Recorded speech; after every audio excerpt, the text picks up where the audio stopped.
आज हम बात करेंगे डक्टाइल डिटेलिंग ऑफ कॉलम के बारे में। इससे प्रीवियस वीडियो जो मैंने बनाई थी वो थी डक्टाइल डिटेलिंग ऑफ बीम के बारे में, जहाँ पर मैंने बीम की डिटेलिंग से रिलेटेड जो भी पॉइंट्स थे वो सब मैंने कवर किए थे।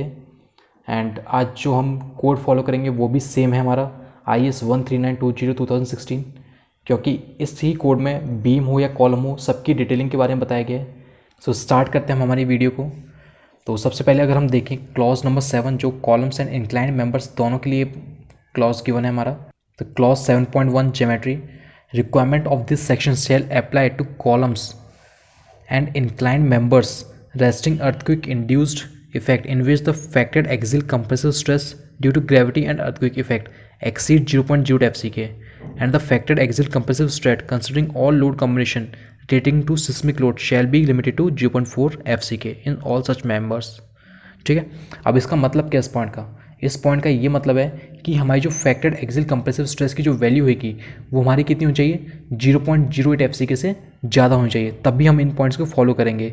इसके साथ साथ कोड हमें ये भी कहता है कि सभी लोड कॉम्बिनेशंस को कंसिडर करने के बाद जो फैक्टर्ड एक्सियल कंप्रेसिव स्ट्रेस की जो वैल्यू आएगी वो हमारी कितनी होनी चाहिए, मैक्सिमम 0.4 FCK होनी चाहिए।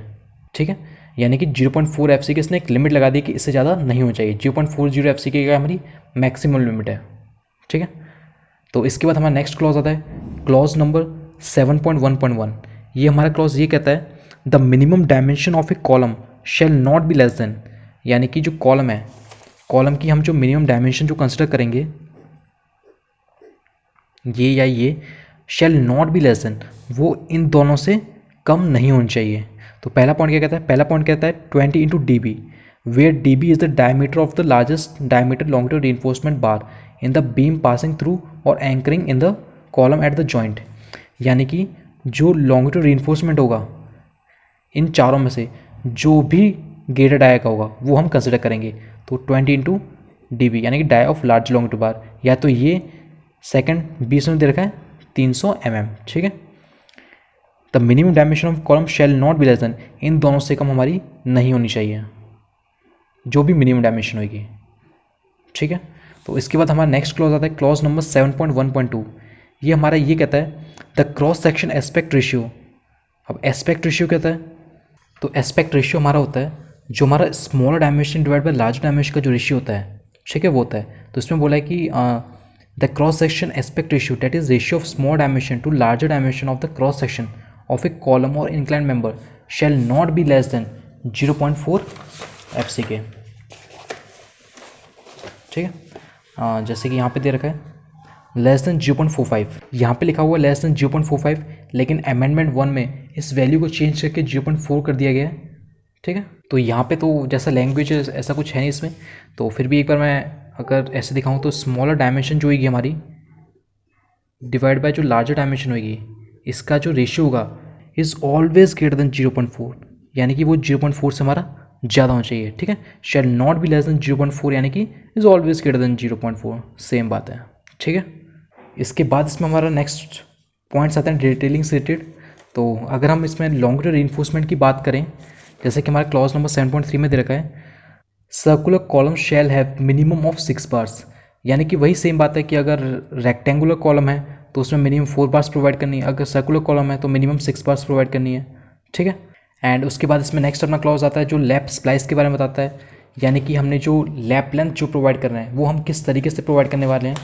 तो इसमें अगर हम देख लेते हैं कि लैप लेंथ यहाँ पे हम किस तरीके से प्रोवाइड करेंगे, तो इसमें हमारा फर्स्ट पॉइंट आता है A point the spacing of these link shall not exceed 100 mm, यानी कि हमने जहाँ पे लैप प्रोवाइड किया है उस पोर्शन में हम जो स्ट्रप्स प्रोवाइड करेंगे उन दोनों के बीच में जो सेंटर टू सेंटर स्पेसिंग रखेंगे वो मैक्सिमम हमने कितना रखना है 100 mm हमने प्रोवाइड करना है। उसके इसमें नेक्स्ट बी पॉइंट आता है the lap length shell not be less then the development length of larger longitudinal reinforcement bar in tension, यानी कि जो लैप लेंथ होगी वो हमारी development length of larger longitude bar in tension से कम नहीं होनी चाहिए। इसके बाद इसमें नेक्स्ट पॉइंट हमारा सी पॉइंट आता है lap splice shall be provided only in the central half of the clear column height and not in first point within a joint और second within a distance of 2D from face of the beam. अब इसका क्या मतलब है यहाँ पे, इस point का हमारा ये मतलब है यहाँ पे कि हम जैसे जानते हैं जो कॉलम होता है, जैसे कि ये हमारा कॉलम है, कॉलम का बेंडिंग मोमेंट डायग्राम किस तरीके से बनता है, इस तरीके से बनता है कुछ। ठीक है, कॉलम का बेंडिंग मोमेंट 0 कहाँ पे होता है, सेंटर पे होता है, ठीक है। तो इसमें सी पॉइंट हमारा ये कह रहा है lap splice shall be provided only in the central half of the clear column height, यानी कि सेंटर हाफ में ही देना है। यानी कि ऊपर से हम कितना छोड़ देंगे सेंटर हाफ के लिए, ऊपर से हम छोड़ देंगे d/4, नीचे से भी हम छोड़ देंगे d/4, तो ये सेंटर अपना कितना बच जाएगा, ये हमारा आ जाएगा d/2। यानी कि हमने जो लैप लेंथ प्रोवाइड करनी है वो कहाँ पे प्रोवाइड करनी है, इस डिस्टेंस में हमने लैप प्रोवाइड करना है, ठीक है। और कहाँ नहीं करना है, विद इन अ जॉइंट, यानी कि जो बीम और कॉलम का जो जंक्शन होगा यहाँ पे और यहाँ पे हमने लैप प्रोवाइड नहीं करना है। और with in a distance of 2d from face of the beam, ये अमेंडमेंट में हटा दिया गया है, तो इसको कंसिडर हमने नहीं करना है। उसके बाद इसमें हमारा नेक्स्ट पॉइंट आता है D point, not more than 50% of area of steel bar shall be spliced at any one section, मतलब किसी भी एक सेक्शन पे 50% से ज़्यादा हमने एरिया ऑफ लैप प्रोवाइड नहीं करना है हमने, ठीक है। उसके बाद इसमें नेक्स्ट पॉइंट आता है lap splice shall be used for bars of diameter larger than 32 mm for which mechanical splicing shall be adopted. तो जो लैपिंग जो करते हैं हम वो किसके लिए करते हैं, सिर्फ 32 mm या उससे कम डायो बार के लिए हम क्या करते हैं, लैप करना है, ठीक है। अगर उससे ज़्यादा है तो हम मैकेनिकल स्प्लाइसिंग या फिर कपलर्स वेल्डिंग वगैरह ये सब चीज़ें हम यूज़ में लेते हैं।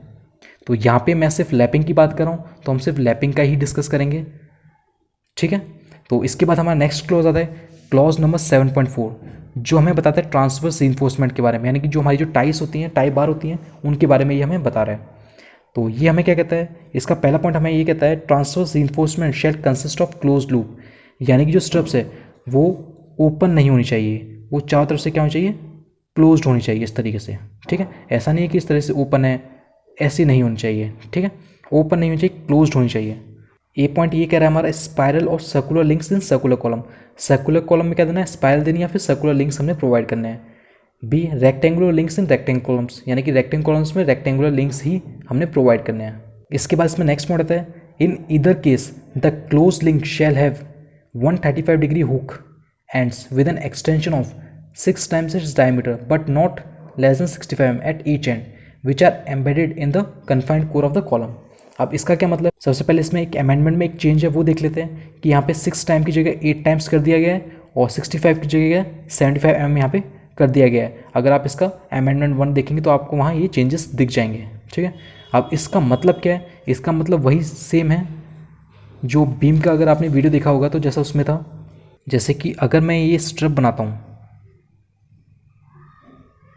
ठीक है, ये मेरे हुक हो गए, तो इसमें जो एंड एंकरेज होगा ये हमने मिनिमम कितना लेना है, 8d, यानी कि 75 mm से कम हमारा नहीं होना चाहिए। जो एंड एंकरेज हम लेंगे वो हमारा 75 mm से कम नहीं होना चाहिए और 135 डिग्री का हुक ही हमने प्रोवाइड करना है, ठीक है। ये लाइन हमारा ये कह रही है। इसके बाद हमारा नेक्स्ट क्लॉज आता है clause number 7.4.2 when rectangular links are used A. The minimum diameter permitted of transverse reinforcement bar is 8 mm when diameter of longitudinal bar is less than or equal to 32 mm and 10 mm and when diameter of longitudinal bar is more than 32 mm। इसका ये मतलब है अगर जो column है, column में हम जो लॉन्गिट्यूड रीइंफोर्समेंट प्रोवाइड कर रहे हैं, अगर उसका जो डायो बार है वो हमने कितना ले रखा है, 32 mm है, उससे कम ले रखा है, तो जो हम टाई बार प्रोवाइड करेंगे वो हम 8 mm का देंगे। लेकिन अगर लॉन्गिट्यूड रीइंफोर्समेंट 32 mm से ज़्यादा है तो उस केस में हम जो टाई बार प्रोवाइड करेंगे वो हम 10 mm का प्रोवाइड करेंगे, ठीक है। इसके बाद हमारा नेक्स्ट पॉइंट आता है B point, the maximum spacing of parallel legs of link shall be 300 mm centre to centre, यानी कि जो मैक्सिमम स्पेसिंग हम जो पैरेलल लेग्स ऑफ लिंक के बीच में लेंगे वो 300 mm सेंटर टू सेंटर लेंगे। देन सी पॉइंट हमारा आता है a cross tie shall be provided if the length of any side of the link exceeds 300 mm, ठीक है। 300 mm से ज़्यादा होगी तो क्रॉस टाई हम प्रोवाइड करेंगे। The cross tie shall be placed perpendicular to this link whose length exceeds 300 mm, ठीक है, ठीक है। तो इसमें ऐसा कुछ था नहीं। तो इसके बाद हम अपना नेक्स्ट पॉइंट देख लेते हैं। तो हमारा नेक्स्ट पॉइंट है point number D, the maximum spacing of links shall be half the least radial dimension of the column except where special confining reinforcement is provided as per 8। ये clause number 8 दे रखा है यहाँ पे, ठीक है। तो ये क्या कह रहा है, ये पॉइंट हमारा ये कहना चाह रहा है कि जैसा कि हमने पहले देखा था, अगर हम जो कॉलम है, कॉलम में अगर हम लैप लेंथ को छोड़ दें, क्योंकि वहाँ पे हमें स्पेसिंग ऑलरेडी डिफाइन है कि मैक्सिमम हम 100 mm centre to centre spacing ले सकते हैं, ठीक है।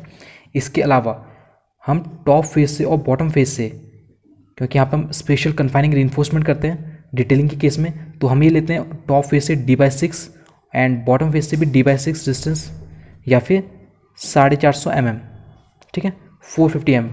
इन दोनों से जो भी मिनिमम होगा वो वैल्यू हम कंसिडर करेंगे। इतने पोर्शन में हम स्पेशल कन्फाइनिंग करते हैं, यानी कि जो स्पेसिंग रखते हैं वो काफ़ी कम रहते हैं, ठीक है।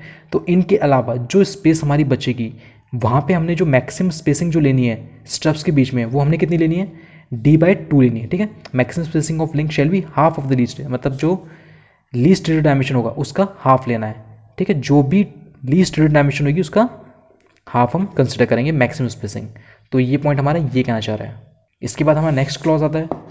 नेक्स्ट हमारा क्लॉज आता है clause number 8, special confining reinforcement यानी क्लोज स्पेसिंग। जैसा कि मैंने पहले बताया था पिछले क्लॉज में, डेट इज क्लॉज नंबर ये डी पॉइंट में बताया था।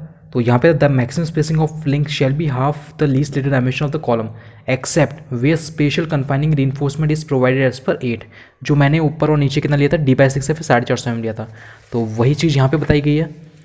तो ये पॉइंट हमें यही कह रहा है कि जो स्पेशल कन्फाइनिंग रीइंफोर्समेंट है वो टॉप फेस और बॉटम फेस से हमने कितने डिस्टेंस तक लेना है, स्मॉल l/6 टॉप से और स्मॉल l/6 बॉटम से, या फिर 450 mm, ठीक है। इन दोनों से जो भी मिनिमम होगा वो वैल्यू हम कंसिडर करेंगे, ठीक है। वहाँ पे मैंने स्मॉल डी कंसिडर कर लिया था, बात वही थी स्मॉल डी या फिर स्मॉल, यहाँ पे मैंने क्लियर स्पैन को बोल रहा हूँ, ठीक है। जो भी मेरी टॉप फेस से बॉटम फेस तक की जो डिस्टेंस है उसको मैं क्लियर स्पैन कंसिडर कर रहा हूँ। अगर इसे मैं ड्रॉ करके समझाऊँ तो मेरा कहने का मतलब था जैसे कि ये टॉप फेस हो गया, ये मेरा कॉलम हो गया एंड ये मेरा बॉटम फेस हो गया, ठीक है। तो टॉप फेस से मैं कितना डिस्टेंस ले लूँगा, ये मेरा क्लियर स्पैन है डेट इज़ स्मॉल l, ठीक है। तो ये मैं कितना मान रहा हूँ, स्मॉल l/6 एंड ये भी मेरा कितना डिस्टेंस हो गया, स्मॉल l/6 या फिर 450 mm, ठीक है।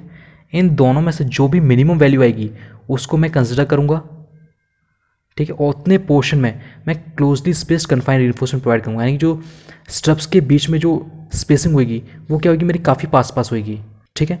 अब स्पेसिंग मुझे देनी कितनी है, तो बी पॉइंट में इसका सॉल्यूशन लिखा हुआ है have a spacing not more then, first और थर्ड पॉइंट जो अमेंडमेंट आया हमारा उसमें से कैंसिल आउट कर दिया गया है, सिर्फ सेकंड पॉइंट को ही रखा गया है।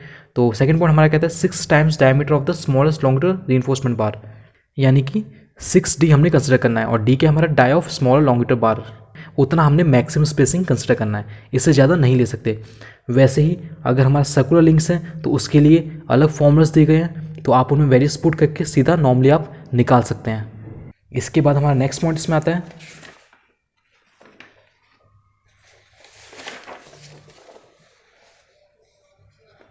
यहाँ पे वही सेम डायग्राम बनाया गया है। तो एल नोट हम देख ही चुके हैं, वहाँ पे जो क्लोजली स्पेस्ड रीइंफोर्समेंट है उसको एल नोट से डिनोट किया गया। वहाँ पे जो मैं आपको l/6 और 450 mm इन दोनों जो मिनिमम करा था वो एल नोट की वैल्यू आ जाएगी, ठीक है। और h/4 जहाँ पे हम लैप लेंथ प्रोवाइड नहीं करते जो सबसे पहले स्टार्टिंग में हमने देखा था, तो वही सेम चीज़ें यहाँ पे मेंशन की गई हैं। उसके बाद अगर हम इसमें नेक्स्ट अपना क्लॉज देखते हैं डेट इज़ क्लॉज नंबर 8.2, तो ये कहता है when a column terminates into footing और mat special confining reinforcement shall extend at least 300 mm to footing और मैट, यानी कि जब कॉलम फुटिंग या फिर मैट में इंसर्ट होता है, मतलब उसमें जाता है, तो उस केस में हम क्या करते हैं, जो हमारी क्लोजली स्पेस्ड रीइंफोर्समेंट है उसको हम इस पॉइंट से 300 mm अंदर तक, यानी कि इधर से 300 mm तक के डिस्टेंस तक क्या करते हैं, क्लोजली स्पेस्ड रीइंफोर्समेंट हम प्रोवाइड करते हैं। इतना तो हमने करना ही करना है एज पर IS कोड। तो ये कुछ पॉइंट्स थे हमारे कॉलम की डिटेलिंग से रिलेटेड, और इसके अलावा कॉलम से रिलेटेड और भी हमारी वीडियोस आएंगी जिसमें हम कॉलम के बारे में कितना मिनिमम रीइंफोर्समेंट लेना चाहिए, कितना मैक्सिमम रीइंफोर्समेंट लेना चाहिए, और कॉलम की डिज़ाइनिंग किस तरीके से होती है, उन सब वीडियोस में हम आगे डिस्कस करेंगे। तो आज के लिए बस इतना ही।